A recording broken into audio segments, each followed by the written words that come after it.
Okay, we're recording. Okay, so welcome, and let me just give you a little bit of background of what the course is about and how this works. Um, First of all, it's a totally online course that you're not responsible for any in-person meetings. But if you do want to come to an in-person meeting, I teach this class in Art X 182 on Monday nights from 6:40 to 9 o'clock. And you're welcome to come. Like a lot of people might come before a midterm or an exam, or if you just want to come to one of the lectures or just be around other human beings that are doing the same thing as you are. There's 47 people in the lecture class, and we get together and talk about, look at art, argue about it, watch movies, things like that. It's fun, and it's a very diverse class. So you're welcome to come if you want. So the website, as you can see, although you're seeing it a little differently than yours, will look a little different than mine, because I've grayed out some of the tabs here that you're not going to see, just to make it easier. So where you want to be is under modules. Okay. And that's where we are now, because that's where everything you need to see and do is, under modules. And there they are. So here's the course, meet the instructor, grading, an overview. So for instance, there's the syllabus, books to purchase. So here's where you can download the reading material. So there's 2 books to purchase. One is Mexican Muralism, and that's Dylan says it's on order at the bookstore, but you can also, they will be getting more. And also there's 3 copies in the library on reserve, and I think there's one in circulation also. Also, you can get it on Amazon. The other book is Diego Rivera, My Art, My Life, which is his autobiography, and which isn't crucial. You can also get that as an ebook. I think it's $7 on Amazon as an ebook, and you can find used copies very cheap. I think it's $10 new, and used it's really cheap. The other 2 books, Mexican Muralists by Roquefort, is available as a PDF. This is a book that's out of print. You can find used copies if you want to have a physical copy, but he gave me permission to make a PDF of it because it's out of print, and I explained about City College students and et cetera, et cetera. So he let you use it. And Art and Revolution in Latin America by David Craven, which is also out of print, and his heirs also let me use it. So we have these books, and on Monday, I'm going to rescan these books. They were scanned about 3 years ago, and scanning technology has gotten better. So I'm going to rescan the books so they'll look a little better. But no one's complained about the scan quality so far. Greg, Tom Hetherington? Yeah. DCS? Yeah, I do. Yes, I know him. He's actually has the book online. So, because he sent it over to me. Oh, really? So, yeah, so you can actually get it from him. I actually gave him a copy of this, and I don't think he's really looking at it. So maybe you can even get a copy of it if you want another one. Well, I mean, I have a scanned copy, and the copy he probably gave to you is the one that's online here. Oh, it looks a little different, actually. Really? Okay. Well, I'll send you my version, and then send it to me, and if it might be better quality. But a print shop in the Mission offered to do it for me for free, and they have a new, like, I don't remember how many DPI, some new really fancy scanner. So we'll see. Maybe his is fine. So that'd be helpful. Okay. So there's the book. Here's additional articles, and you'll see that these are also, you'll find these same links down below. So then you go section 1, okay, is where we are. Course introduction, orientation, video link, etc. Okay, so look at overview of section 1. Click on this. So for every week, I've done an overview. And what this is kind of a summary of my lecture that I give in my in-person class. And what I did is I pulled together elements of the readings, of the videos, links to different things, and a lot of the background that'll kind of pull all this together. And then links to Rivera murals where you can look at all the murals. Can you see this as I'm going through it? Yeah. And questions to consider. So these questions these were originally the discussion questions, but I realized that it was ridiculous to have so many questions because everyone would answer different questions and the discussions were not about the same topic. So these are questions for you to consider. Just look at them and see if you can answer them. These are the things that you can think about in this, and you could bring up some of these in the discussion too. But these aren't the discussion questions. So I just want to make that clear. So in this overview, for every week, there's an overview. And I put a lot of time into to doing this, and I keep updating it, which is why you might find typos here and there, because I'm constantly updating it. Then you'll see here the discussion questions, right? So in the discussion questions, these are questions that you'll get on, and we talked about this a little bit. So here's the artists as revolutionary workers. So this is one that was already due, but I'm being a little flexible because you probably just added the class. So here you can see here's what people wrote. So here, like this one, Molly Johnson. What is my comment to her? Not enough. Come on, give me more. Valerie Garcia, I'm going to tell her the same. Okay, here's Molly Johnson. Wrote another one.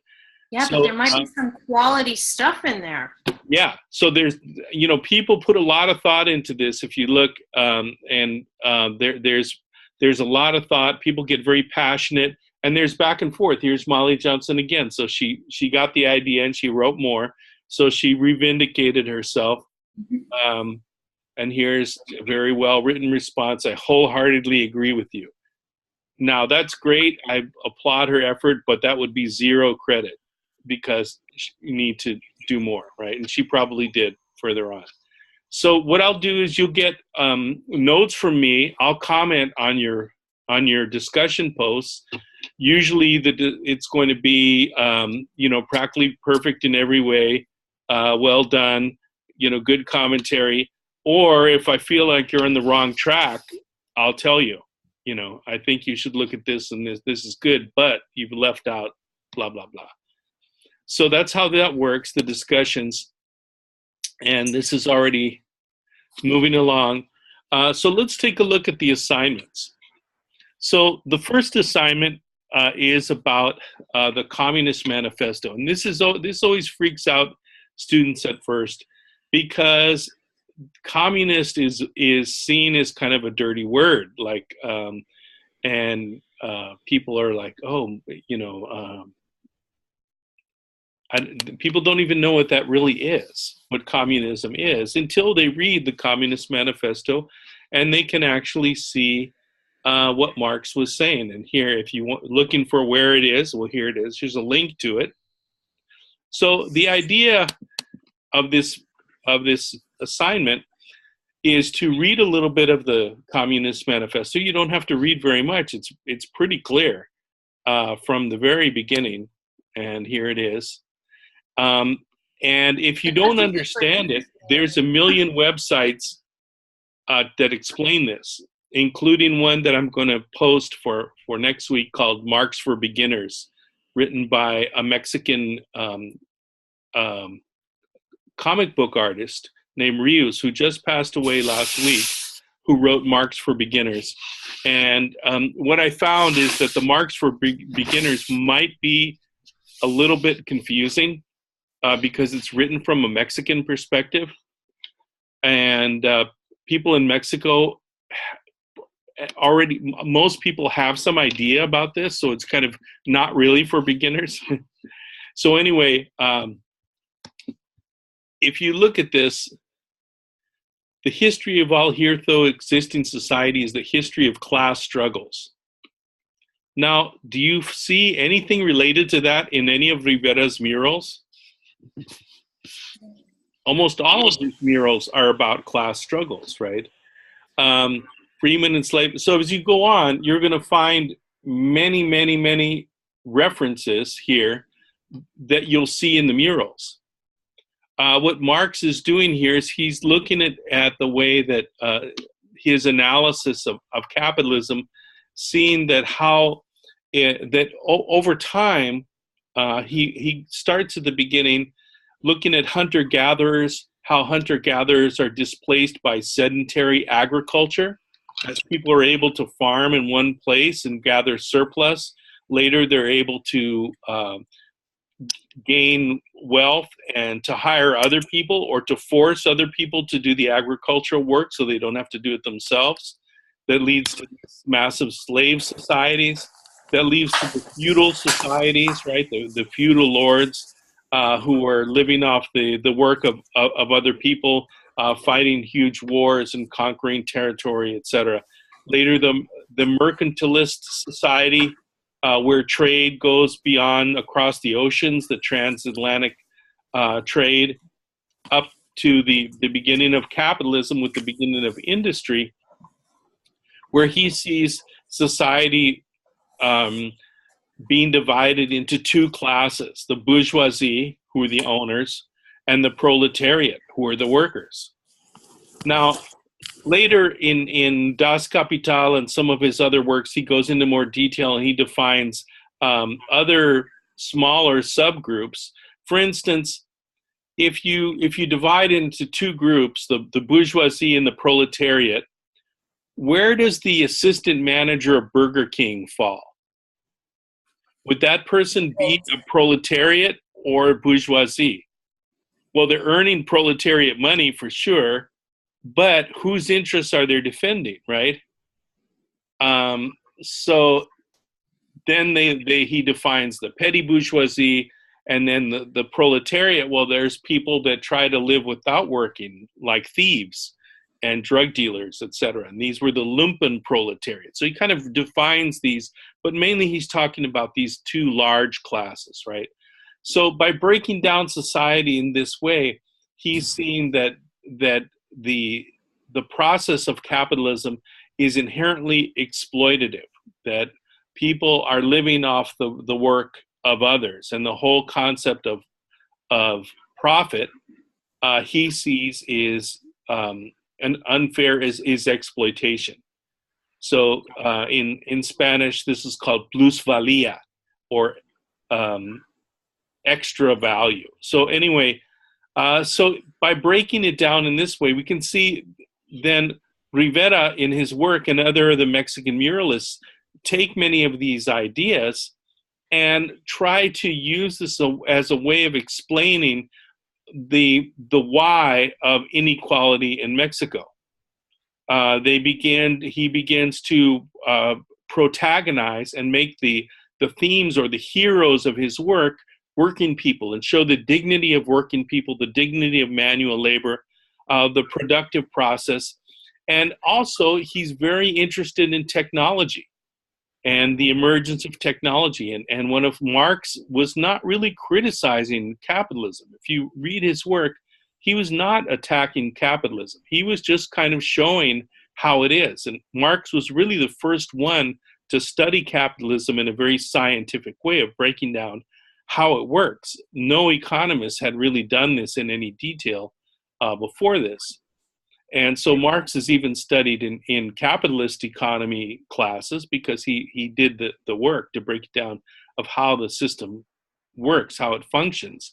And he sees that under capitalism, it produced a dynamism in the economy that led to incredible inventions, right? And we see the Industrial Revolution led to huge changes in technology, changes that changed the face of the earth. Massive migrations of people from country to city, machinery changing the way people live and interact, changing our relationship with nature. And he sees this dynamic will eventually lead capitalism, because the dynamic of capitalism is constant competition. And he sees that eventually that capitalism will exploit workers to a certain degree that they'll rebel.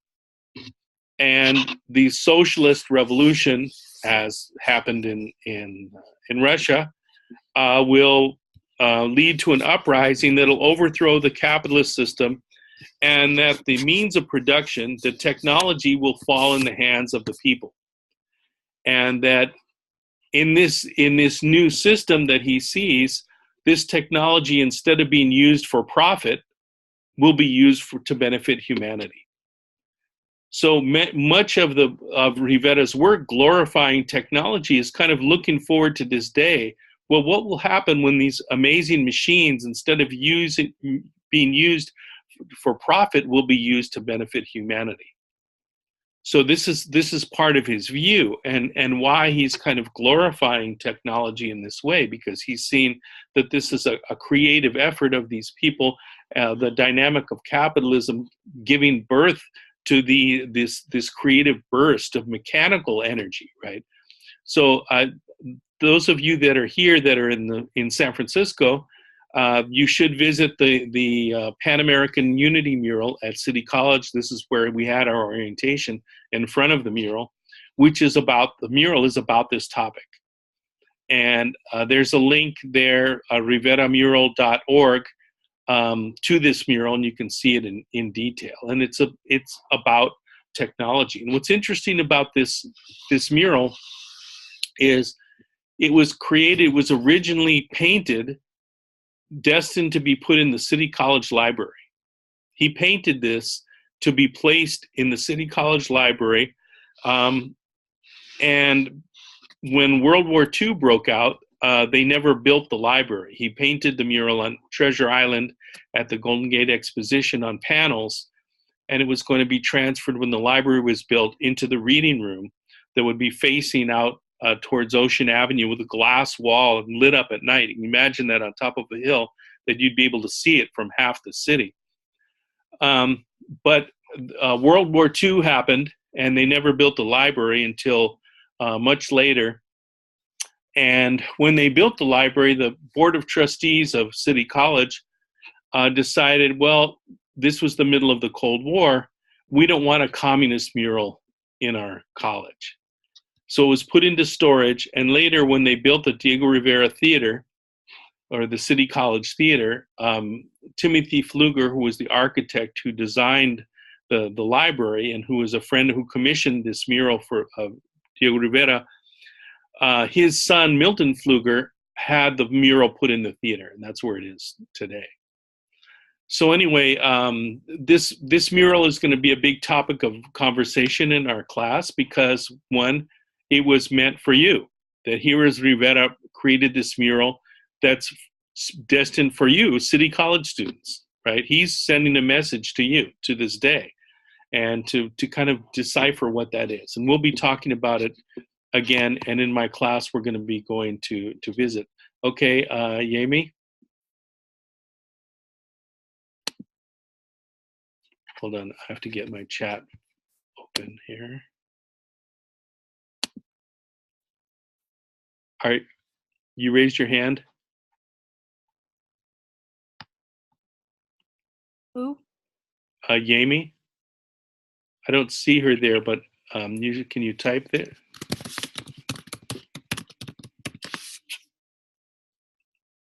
Anyway, somebody raised their hand. So I'll keep going.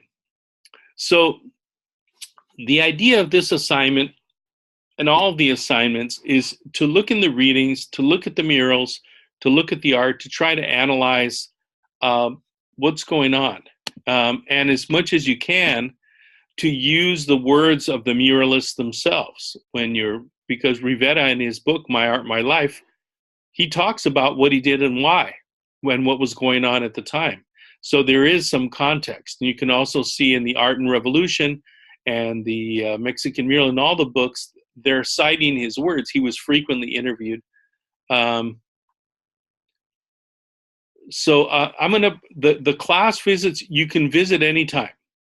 On Monday night, I'll post it Monday nights. I'll post the lectures also, so you can see if there's something that interests you. You can go that particular night. Also, we're going to go on some field trips. We go visit the mural frequently, and we're going to go visit the Day of the Dead altars at the Mission Cultural Center in Garfield Park. And it's one thing to go by yourself, but it's another thing to go with a big posse of Rivera fans. It's kind of fun. So, and we dress like skeletons and hang out with 10,000 other skeletons. So, anyway, so is the assignment clear? So what I'm asking you to do is to try to be specific. Be very specific, as specific and detailed as you can. So here's the Communist Manifesto, right? Here it is. And you can see, you could cite almost any of these passages and find this. But with the development of industry, the proletariat not only increases in number, it becomes concentrated in greater masses. Now, do you think you could find that in one of the murals? You definitely could. So you'll see that Rivera's use of the Communist Manifesto was widespread in his murals. For instance, let's take something that isn't directly related to the Communist Manifesto, and let's see if we can find a link. For instance, all right, I'm going to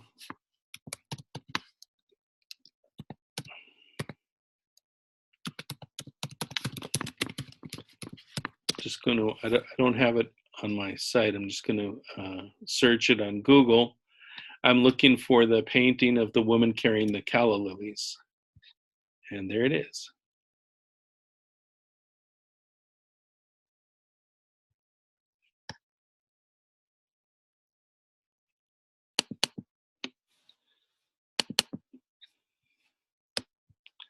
So how is this related to the Communist Manifesto, and is it?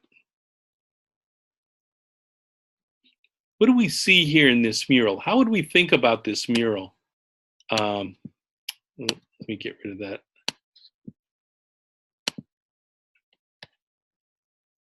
Here's a woman, and there's someone behind her. You can see a pair of feet, and she has a huge basket of flowers.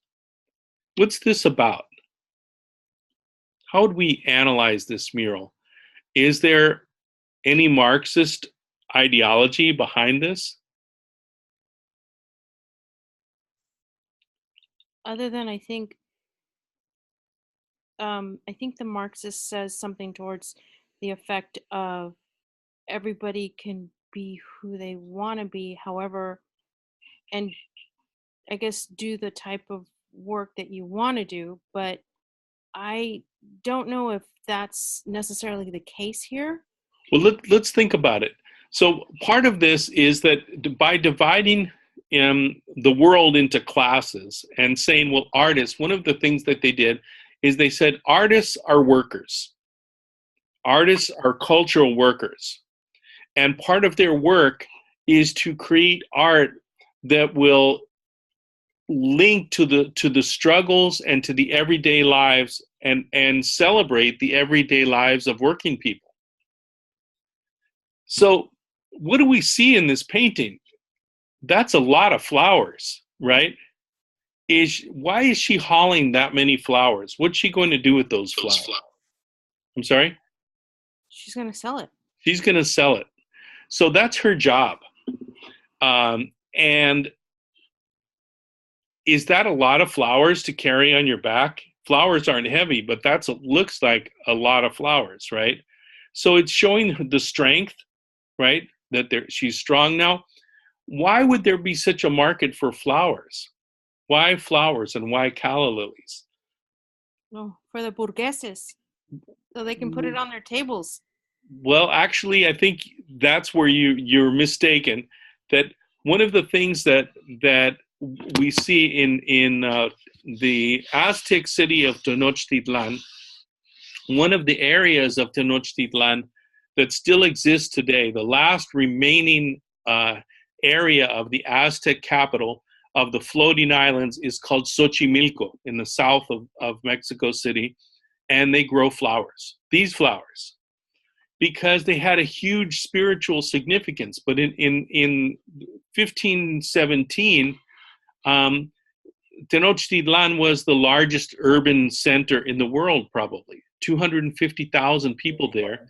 And instead of growing food in this land, they grew flowers because flowers had an important spiritual place in the society. That, and still today we can see what he's showing again, the linkages between the past, the importance of flowers, and the way the mestizo culture has incorporated elements of the past. Also, we're seeing the strength of the proletariat, right? The strength of working women, right? And a man, you can just see the feet standing behind her. Again, celebrating hard work, the struggle, the beauty, and the way that people appreciate beauty, right? So it's not just the burgueses, that people who working people would also buy these flowers because it's an important linkage, a celebration of Mother Earth, a celebration of natural beauty. And again, this is part of the painting tradition. We can see the still lifes of Europe, that anyone who's ever taken a painting or a drawing class, what's the first thing you draw, right? They'll put an apple, a glass of wine, and a chunk of bread, right? The classic still life, which is the celebration of the bounty of nature. Again, we have something to eat, and we need to be happy about that, right? That there's food on our table. And this is a painting that you see in so many people's house. Again, and this is similar in that way, this celebration of these beautiful things that we have around us, a celebration of the connection. Again, flowers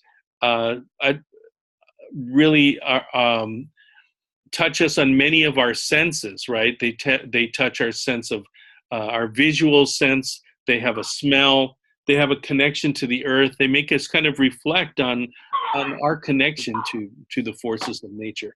So again, protagonizing the proletariat, right? This is something that you could look at, and this was part of the movement that came out of the Soviet Union, the idea of social realism, that the role of the artist is not just to paint pretty pictures, but to paint pretty pictures that have a message, right? And what is the message? That working people are strong and make sacrifices, and are not immune to beauty. It's not only the bourgeoisie that can appreciate these things. So is this clear? I'm just kind of giving you some examples of how you might approach this, right? Even in something, there's no workers, there's no guns, there's no uprising in this painting, but we could see how that by painting, instead of just painting the flowers, he's painting the woman carrying the flowers, how the flowers are conveyed and get to people. So again, the division of labor, of how tasks are divided up. So is this clear? Yes. Yeah. So be brave, and bravery will be rewarded in this class. Let's say you come out with some outrageous interpretation, as long as you can back it up in some way, like I just did, kind of an outrageous interpretation of this woman holding the flowers, that if you can back it up in some way and tie it in, then that's what this is about. We'll see that people often in this class, people make these broad statements that Mexican muralists tried to smash down the walls of of of oppression. Well, wait a minute. How does a painting smash down any kind of walls?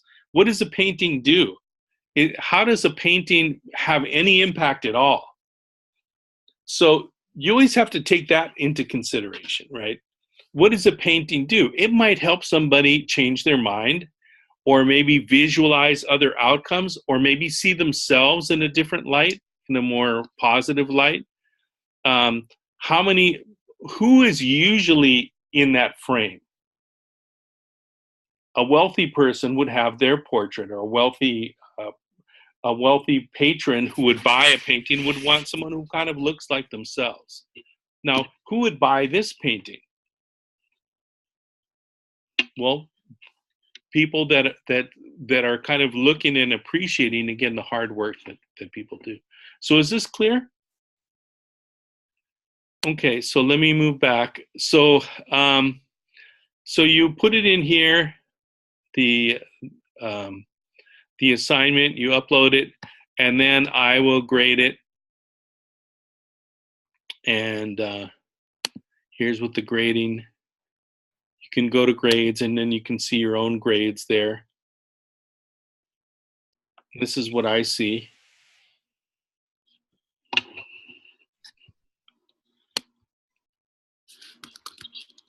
So these are the assignments, and here's you'll get points, and then I'll make my little comments here. So is this clear? So anybody have any other questions or things that they'd like to go into or know about? Okay.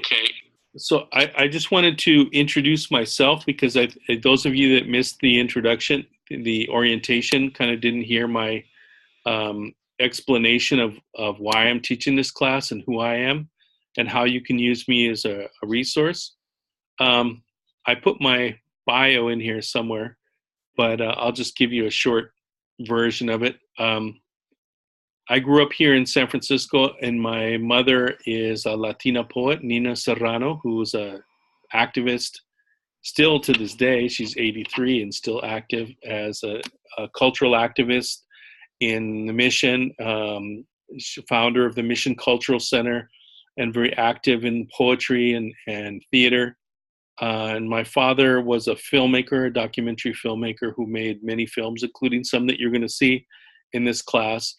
And I first traveled to Latin America in 1960 when my family went to Cuba in 1960, shortly after the revolution. And I was there for a couple of months. I was 5. And later traveled to Cuba in 1968, where I studied at the National Art School for a year, where my parents were working on a documentary film in Cuba. And I was put in the National Art School, in a boarding school where I studied music. And this is how I kind of got to know about Cuba, and a lot of the people that I met and studied with, I still know and in contact with, and kind of saw a different vision of the Cuban Revolution by living within it. After that, I came back and went to Mission High School in San Francisco and got involved in music and played in Latin rock bands and toured as a musician. And then I started at UC Berkeley, and I got my degree in Latin American Studies and Sociology. And I was active in the Nicaraguan resistance movement and the Sandinista movement in the Mission, where there were a lot of Nicaraguan exiles during the time of the rebellion against the Somoza dictatorship in Nicaragua. So I was active in that.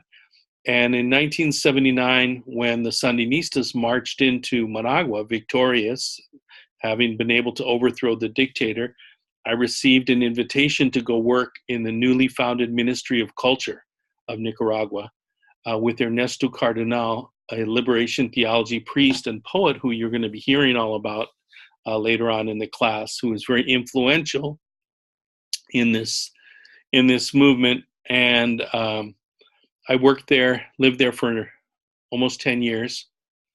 and in the Ministry of Culture. And I worked with Luis Enrique and Carlos Mejia Godoy, who were like the top folk singers, like the Pete Seegers of Nicaragua, and toured with them all through Latin America and visited Argentina twice, Uruguay twice, Brazil 4 times, Colombia, Venezuela, Ecuador, Panama, Salvador, Guatemala, Cuba, Belize, all over Europe, Eastern and Western, Soviet Union, Bulgaria, Hungary, all over, participating in forums and concerts about Latin American music. So I came back to the United States in 1989 to pursue my doctorate and at UC San Diego. And I got my doctorate in communication, which is, again, the way people communicate, that combines anthropology, sociology, cognitive studies, history, etc., to look at the way people communicate and with how meaning is expressed and understood. And began my work on my doctorate called Guitarra Armada, music, the role of music in the Nicaraguan Revolution. And while I was pursuing my doctorate, writing my thesis, my dissertation, I began working as a music producer. See all those guitars on the wall behind me? I began working as a music producer because I have 4 kids. So working for a record label here in Oakland, began producing records for them, and I scored a hit, a commercial hit, a record that was nominated for a Grammy and had commercial success. And then I decided to maybe not pursue academia and be a rock star. And the next year I was nominated again, had another successful record, and began to work for Warner Brothers. I was hired by a rock star named David Byrne, who had a group called the Talking Heads, and started a world music label. And I went to Peru to produce a woman named Susana Baca for his label, Luakabop, and began producing records kind of at a high level. But working for Warner Brothers, I realized a little bit of what Marx was talking about, of how exploitation was a part of the capitalist system. And again, I felt like maybe this isn't really what I wanted to do, even though I had some success. And I went back to academia and began teaching. And this is what I'm doing today. I teach here at City College and at UC Santa Cruz. I teach the same class at UC Santa Cruz and a couple others, and continue producing records. And I've had 8 Grammy nominations, and I produce film scores for about 30 films, and work as a music consultant for filmmakers and part of the National Recording Academy, and work as a music supervisor on films as well as teaching. So anyway, that's who I am. The class began in 2007 when one of Diego Rivera's daughters, Guadalupe Rivera Marin, came to San Francisco to view the mural at City College, and a group of faculty had gotten together who were interested in the mural. We had formed a mural committee to do work to promote the mural and to protect the mural. So we began to organize, to create visiting hours and docents and things like this. So she said, she's looking at the mural, she says, this is great, but here you have a college with 100,000 students and all these teachers and no class about the mural. What's wrong with you, right? So I raised my hand and I said, I'll teach the class. And she said, okay, great. Come to Mexico and I'll help you prepare. So, of course, with an invitation like that, who's going to say no? I went to Mexico. I visited all the mural sites. I met people that she introduced me to. She said, oh, you need to go talk to this one and that one and Dr. So-and-so, and this person who worked with Frida, and this person who, helped Rivera and go visit this site and that site. And if Mexico City, it's very easy to see all these murals. They're still there. They're still accessible. So I did that. I did a lot of reading and prepared. The problem was there was no money. City College, as usual, no funding, great idea, but no money. So one of the deans said, well, look, I'm going to look out for this. I'm going to try to find an opportunity. So when something comes along, prepare the class, do all the paperwork, and when the money comes in, we'll start the class. So one day, not long after that, they get a call from Macy's that they want to use the image of Frida in the mural for their flower day. So they said, okay, great, perfect. So you can fund this class and we'll let you use these photos and images from the mural however you want. But Macy's says, well, we can't do that because of accounting. We can't really fund a class. We just can pay you money. But accounting-wise, it didn't work out. But they said, well, look, here's another idea, is a lot of people have benefits here at Macy's, and we let you use like the opera and the symphony. We let you use the fancy furniture department. We have this like really expensive furniture department that's kind of closed off. And you invite rich people and give them wine and food, and they give you money. So, okay, that sounds like a good idea. So Guadalupe Rivera Marin came, and she had written a book called Frida's Fiestas, a cookbook of recipes she had learned from Frida Kahlo when she was a teenager. So she prepared all of those with the City College culinary department.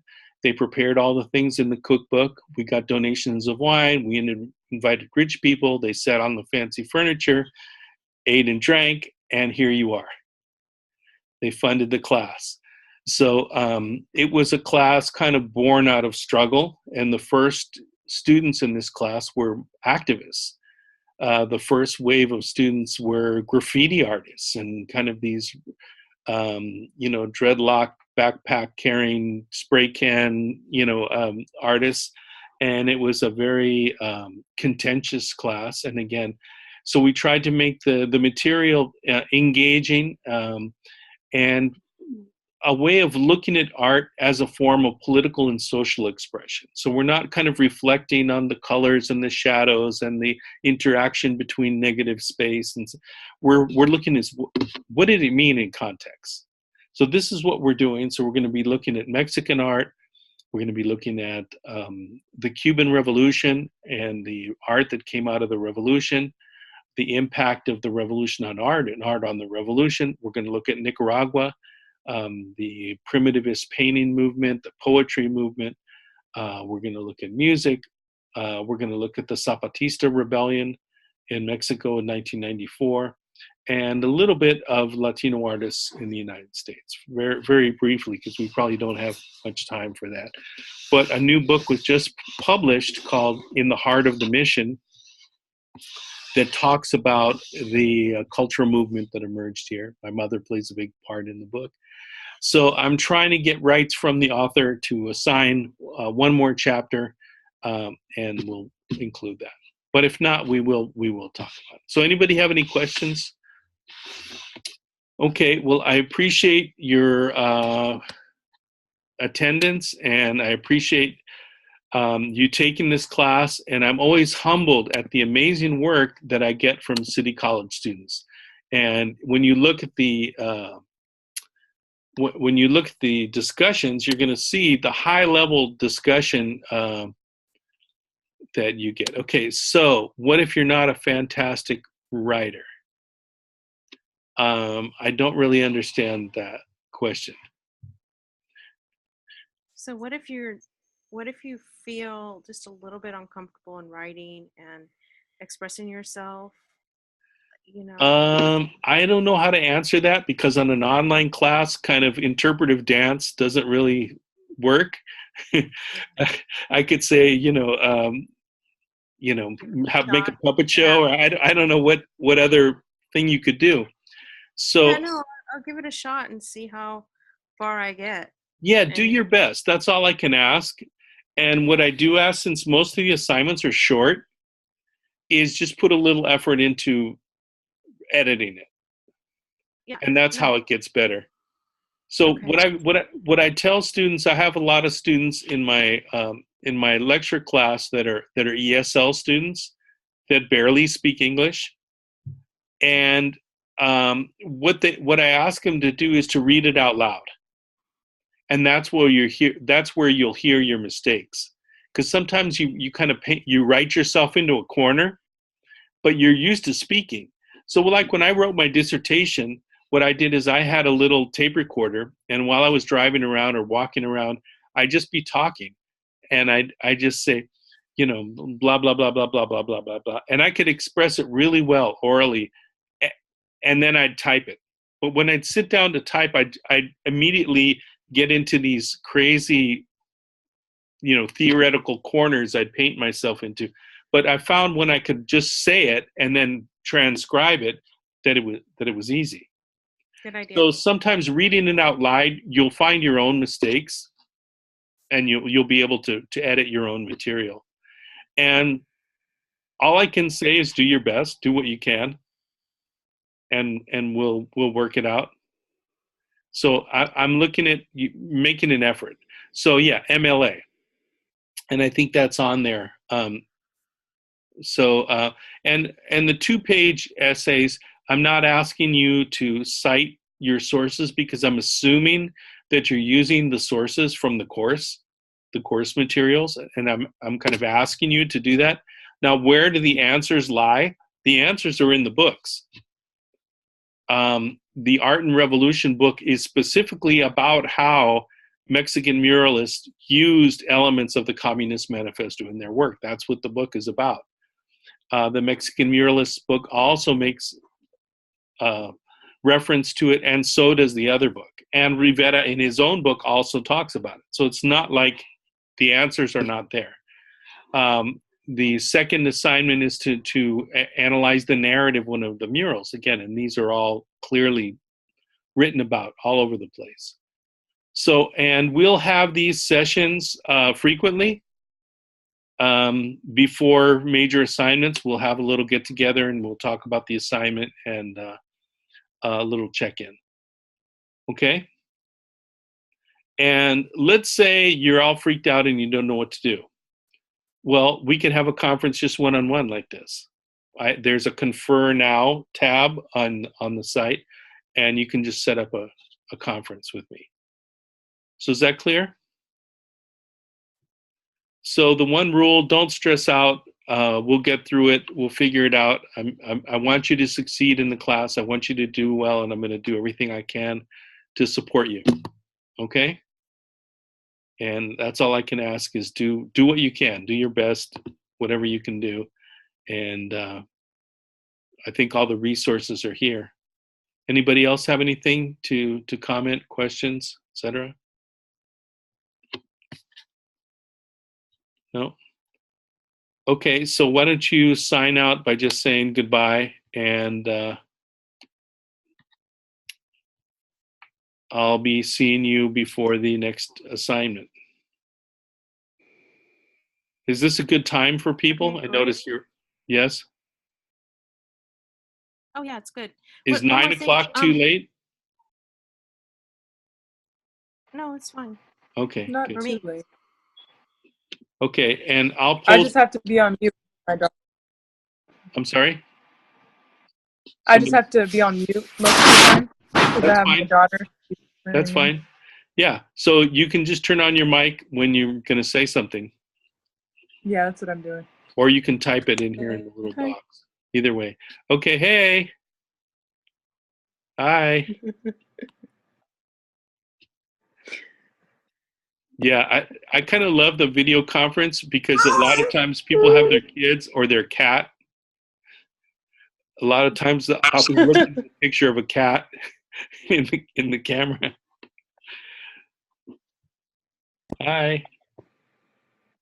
Okay, so good night. Signing off. Thanks a Good lot. night. Thank you. Bye.